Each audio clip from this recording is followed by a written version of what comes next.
Shalom, salam sehat buat kita semua. Video ini menjelaskan tentang tema 4, subtema 3, pembelajaran 1 sampai dengan 3. Namun sebelumnya, bagi yang belum subscribe, tekan tombol subscribe dan lonceng notifikasinya agar tidak ketinggalan video-video selanjutnya. Cara mencegah gangguan kesehatan pada jantung dan pembuluh darah, muatan IPA, hipertensi, hipotensi, dan jantung koroner dapat dicegah dengan olahraga teratur, istirahat yang cukup, serta mengonsumsi makanan berserat seperti sayur mayur dan buah-buahan. Sedangkan varises dapat dicegah dengan cara melakukan pendinginan atau meluruskan kaki setelah berolahraga agar aliran darah kembali lancar. Membuat pantun berdasarkan usia muatan bahasa Indonesia. Berdasarkan usia, pantun dibedakan menjadi pantun anak-anak, pantun orang muda, dan pantun orang tua.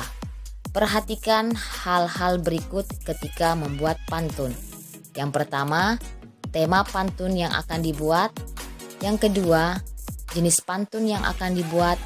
Dan yang ketiga, sajak pada bagian sampiran dan isi pantun. Bupena halaman 51, muatan bahasa Indonesia. Bacalah pantun-pantun berikut.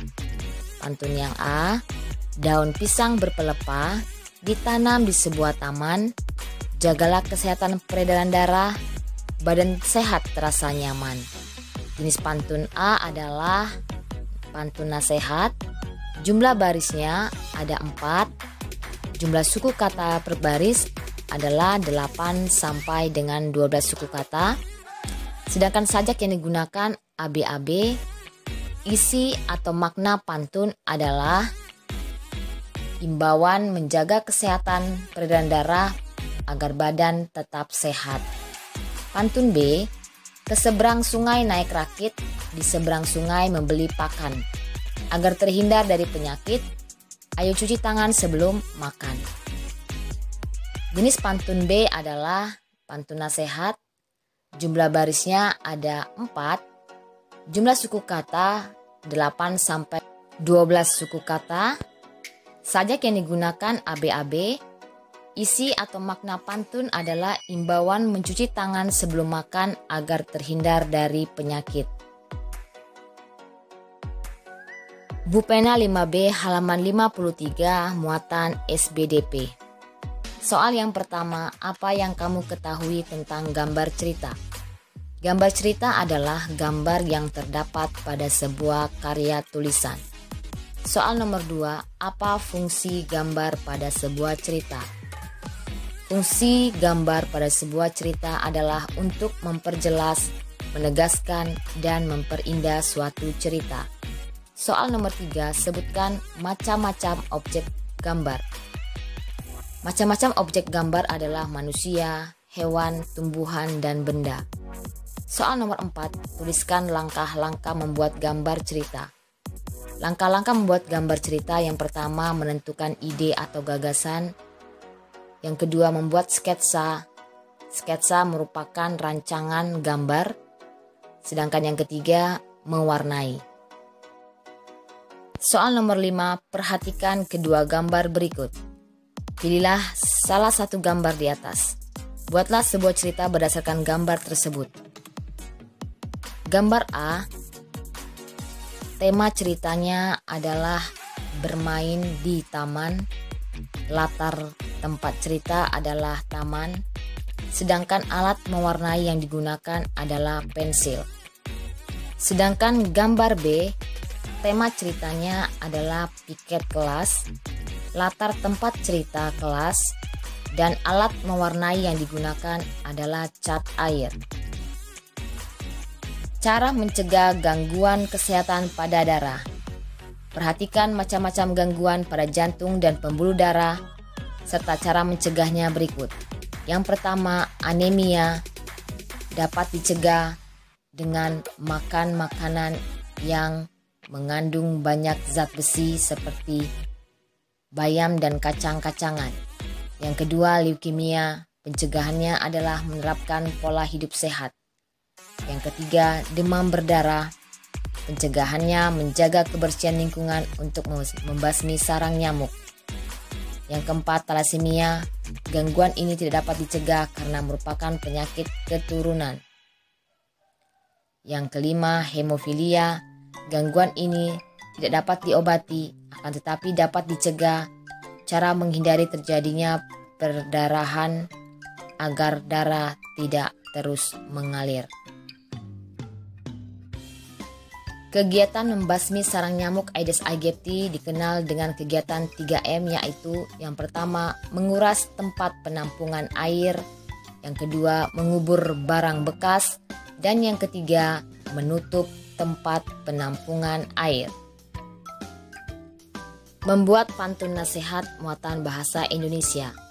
Ketika akan membuat pantun nasihat, tentukan amanat atau pesan dan nasihat yang ingin disampaikan terlebih dahulu. Ingat, jangan lupa perhatikan hal-hal penting sebelum kamu membuat pantun. Manfaat gotong royong sebagai bentuk tanggung jawab warga masyarakat muatan PPKN. Gotong royong adalah bekerja bersama-sama untuk mencapai suatu hasil yang diinginkan bersama. Unsur-unsur gotong royong antara lain sebagai berikut. Yang pertama, kegiatan dilakukan dengan cara bekerja sama. Yang kedua, semua peserta gotong royong ikut serta sesuai kemampuan masing-masing. Yang ketiga, dilakukan secara sukarela dan tanpa pamrih. Dan yang keempat, bermanfaat bagi kepentingan bersama. Manfaat penerapan gotong royong dalam kehidupan antara lain sebagai berikut. Yang pertama, membuat pekerjaan menjadi lebih cepat selesai. Yang kedua, pekerjaan yang sulit lebih mudah diselesaikan secara bersama-sama. Yang ketiga, memperkuat rasa persatuan dan kesatuan antar warga. Yang keempat, memupuk solidaritas dan semangat kebersamaan antar warga. Yang kelima, menciptakan hubungan yang harmonis antar warga. Dan yang keenam, menumbuhkan sikap tolong-menolong dan kekeluargaan antar warga.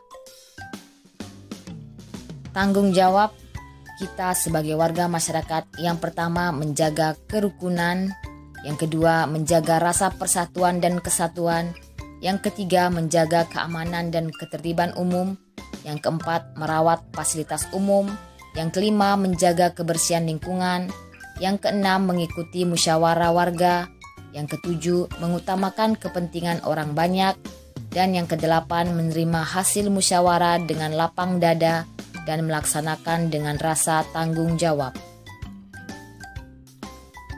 Bupena 5B halaman 57 muatan PPKN. Soal yang pertama, warga desa Sukaraja akan membangun sebuah jembatan.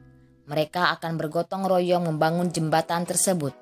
Sebelum membangun jembatan, kepala desa mengumpulkan warga untuk bermusyawarah mengenai waktu pelaksanaan dan biaya pembangunan jembatan. Kepala desa mengajak seluruh warga ikut berpartisipasi dalam rencana pembangunan jembatan karena jembatan merupakan fasilitas yang digunakan bersama-sama. Kepala desa memberikan kesempatan kepada warga untuk berpendapat. A. Menurutmu, bagaimana sikap kepala desa dalam cerita tersebut? Jawabannya adalah menghargai pendapat orang lain. B. Apakah sikap kepala desa mengutamakan kepentingan bersama di atas kepentingan pribadi ataupun golongan? Jawabannya adalah ya, karena memberikan kesempatan warga untuk berpendapat. C.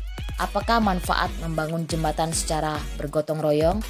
Jawabannya adalah pekerjaan lebih ringan dan cepat selesai.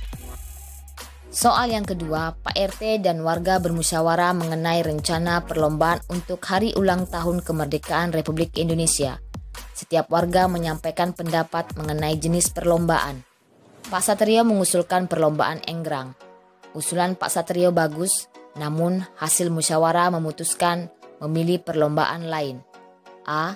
Bagaimana sebaiknya sikap Pak Satrio terhadap keputusan musyawarah?